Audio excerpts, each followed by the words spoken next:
করছি পুরোপুরি পরিপূর্ণরূপে আত্মসমর্পণ করছি। এটা আবার কি করতেছ তুমি? ভিডিও করতেছ নি? আরে তো না তো। তাহলে যে মুসলিম সে পরিপূর্ণরূপে আল্লাহর কাছে আত্মসমর্পণকারী। একটু দেখি আমি আপনি পরিপূর্ণরূপে আত্মসমর্পণ করছি কিনা। মানুষের জীবনের দুইটা দিক, একটা হলো তার স্বাধীনগত দিক আর একটা হলো তার বাধ্যগত দিক। এখন বাধ্যগত দিক কোনটা? যে আমি পুরুষ, আমি চাইলে কি নারী হইতে পারবো? আমি এখানে মেনে নিছি। আমার চোখ দিয়ে আমি দেখি, চোখকে যদি আমি অর্ডার করি এই চোখ আজকে থেকে তুই শুনবি, চোখ শুনবে, আল্লাহর অর্ডার চোখের উপরে তুই দেখবি, এখানে বাধ্য। এখন দিন কেউ রাত করতে পারবে না, এখানে আল্লাহর অর্ডার, আমি বাধ্য। আম গাছে আম, কাঁঠাল গাছে কাঁঠাল, আমি বাধ্য। তাহলে এই সকল হলো মানুষের বাধ্যগত দিক। এইখানে আল্লাহকে সকলেই মালিক মানে, এইখানে কেউ আল্লাহকে অস্বীকার করে না। আসমানের মালিক কে? আল্লাহ। নমরুদ, ফেরাউন, আবু জাহেল আল্লাহর মালিক মানছে, ওরা কিন্তু বলে না যে আসমানের মালিক আমরা। আল্লাহ রাব্বুল আলামিন পবিত্র কোরআনে বলতেছেন, ফেরাউন বলছিল আনা রাব্বুকুমুল আলা, আমি হলাম সবচেয়ে বড় রব। ওর পরিষদবর্গ বলছিল তুমি কি আসমানের রব? ও বলছে না না। আরেকজন বলছিল তোমার তো নিজেরই সন্তান নাই। তখন ও বলছিল ভাই, এই আসমানের রব, এই সন্তান দেওয়ার রব, এটা তো আল্লাহ। আমি হলাম মিশরের রব। রব হলো আরবি শব্দ, রবের অর্থ হলো ক্ষমতা, আইন, বিধান, কর্তৃত্ব। সকল ক্ষমতার মালিক যিনি আল্লাহ, উনি আমাদের রব। সকল জায়গাতে যার আইন বলবৎ উনি আমাদের রব। সকল জায়গায় যিনি শাসন করার ক্ষমতা রাখে উনি আমাদের রব। তাহলে ক্ষমতা, আইন, বিধান, কর্তৃত্বের মালিক হলেন রব। এখন আমরা আমাদের বাধ্যগত দিকে আল্লাহকে রব মানি, কেউ অস্বীকার করি না। শুধু মুসলিম না, পুরা মানব জাতি মানে, নাস্তিক ছাড়া, যারা নাস্তিক তারা ছাড়া। ইভেন ইবলিশ ও কিন্তু আল্লাহকে রব মানে। কিভাবে মানে? আল্লাহ রাব্বুল আলামিন পবিত্র কোরআনে সূরা মাইদায় জানাই দিয়ে, আল্লাহ যখন ইবলিশকে অর্ডার করলেন তুই সেজদা কর, ও বলল করবো না। ও যুক্তি দাঁড় করাইল যে আল্লাহ আপনি আমাকে সৃষ্টি করছেন আগুন থেকে আর ওকে সৃষ্টি করছেন মাটি থেকে, তাহলে সৃষ্টিকর্তাও কাকে মানলো? আল্লাহকে মানলো। আল্লাহ যখন বললো তুই বের হয়ে যা, ও ভয় পেয়ে গেল। ও বললো আল্লাহ আপনি আমাকে কিয়ামত পর্যন্ত কি করেন, আমাকে পানা দেন, কিয়ামত পর্যন্ত আমাকে সময় দেন।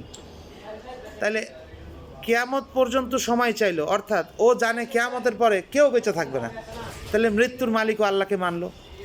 আবার এই যে সময়টা চাইলো, কিয়ামত পর্যন্ত বেঁচে থাকতে হবে, তাহলে এর ভিতরে কি রিজিক আছে না?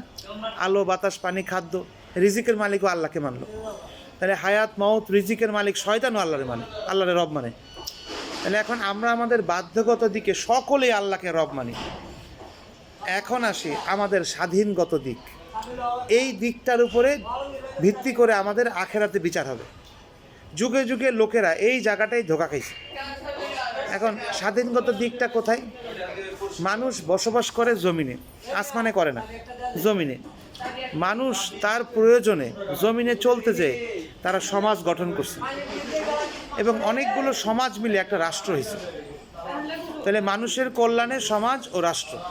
এখন সমাজ ও রাষ্ট্রে কে হবে ক্ষমতার মালিক? সমাজ ও রাষ্ট্রে কে আইন দিবে? সমাজ ও রাষ্ট্রে কার শাসন কর্তৃত্ব চলবে? এই হলো মূল বিষয় ইসলামের। আল্লাহ সুবহানাহু ওয়া তাআলা আমাদেরকে দুনিয়ায় পাঠাইছে এই জায়গাটাই আল্লাহর ক্ষমতার মালিক মানার জন্য, এই জায়গাটাই আল্লাহর বিধান পালন করার জন্য, এই জায়গাতে আল্লাহকে শাসনকর্তা মানার জন্য।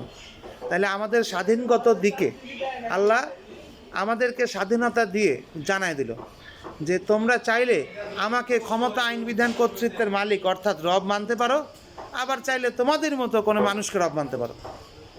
তাইলে এখন আমরা আমাদের স্বাধীনগত দিকে আমাদের প্রিয় মাতৃভূমি বাংলাদেশ নিয়ে কথা বলি, যেহেতু আমি অন্য দেশে নাই, আমি এই দেশে আছি।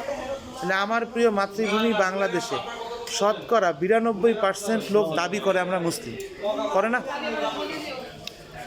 কিন্তু আমাদের এই স্বাধীন দেশ, এই স্বাধীন দেশে শতকরা 92% লোক এই সমাজ, রাষ্ট্র গঠন পরিচালনা করতে যে ক্ষমতা, আইন, বিধান, কর্তৃত্বের মালিক কারে মানে? আল্লাহকে মানে না মানুষকে মানে? যেমন ধরেন যদি এটা গোপন থাকতো, গোপন এটা ভিন্ন জিনিস, লোকেরা জানতো না, কিন্তু এটা প্রকাশ্য, নমরুদ বলছিল আমি বেবিলন ইরাক বর্তমান ইরাকের রব, ফেরাউন বলছিল আমি মিশরের রব, আর আবু জাহেলরা রব দাবি করে নাই। আবু জাহেলরা বলছিল আমরা মক্কাতে এই ক্ষমতা আইন বিধান কর্তৃত্বের মালিক, আর আমাদের বিধানের নাম হলো দারুন নাদোয়া।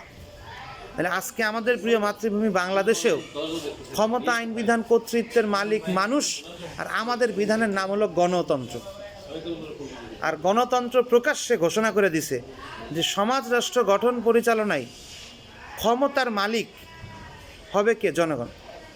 সমাজ রাষ্ট্র গঠন পরিচালনায় আইন বিধান দেবে কে? জনগণের ভোটে নির্বাচিত এমপিগণ। সমাজ রাষ্ট্র গঠন পরিচালনায় শাসন কর্তৃত্বের মালিক কি হবে? মন্ত্রী তথা সরকার।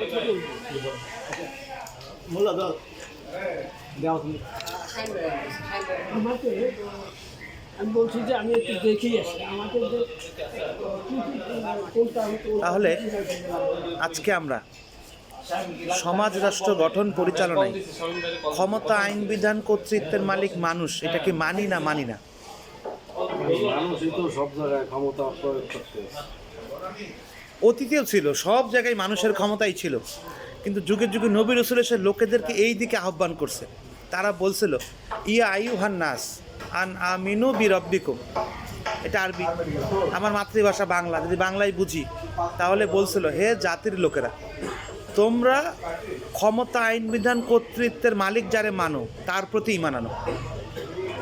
অর্থাৎ আমরাও তো একই অবস্থায় আছি, ক্ষমতা আইন বিধান কর্তৃত্বের মালিক আল্লাহকে মানি না, কিন্তু সমাজ রাষ্ট্র তো ত্যাগ করছি, তাহলে এখানে ঈমান আনতে হবে। তাহলে আজকে জাতির মানুষ সমাজ রাষ্ট্র গঠন পরিচালনায় ক্ষমতা আইন বিধান কর্তৃত্বের মালিক আল্লাহরে বাদ দিল। এর ফলে কি হয়েছে দেখেন, মালিক আল্লাহকে বাদ দেওয়ার কারণে আল্লাহর বিধান আজকে বাংলাদেশে নাই আছে। আমাদের বিধানের নাম কি? গণতন্ত্র। গণতন্ত্র কি আল্লাহর বিধান না মানুষের বিধান? আর ইসলাম হলো আল্লাহর বিধান। তাহলে যে